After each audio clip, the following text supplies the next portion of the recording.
আমাদের তো রান্না পুজোর নিয়ম আছে, তো নিয়ম, মার পুজো আছে, নিয়ম তো করতেই হবে। আর আমাদের বাড়ির মা তো খুব অসুস্থ, দেখি যতটুকু করতে পারি করি।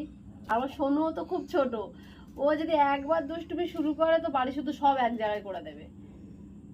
দেখি আজকে যতটুকু, এই এখন সবে ভেন্ডি কেটেছি, এবারে এই অল্প অল্প করে বেগুন, তারপরে কলা, এখানে এই সবজি আছে চিচিঙ্গে, পটল, সব অল্প অল্প করে নিয়ে রান্না হবে।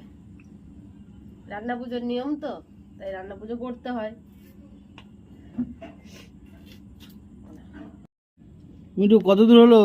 এই তো সবে ভেন্ডি কেটেছি, অল্প অল্প করে সব কাটছি।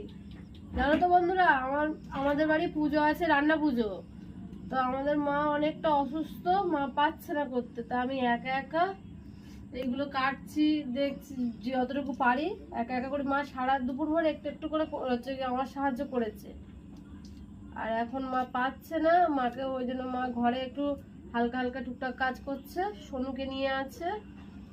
আর আমার সোনুও তো ছোট, তাই এইগুলো করছি, যতটুকু পারবো করবো, আর যদি না সবকিছু করতে পারি সব একসঙ্গে একটা ঘ্যাট করে দেবো।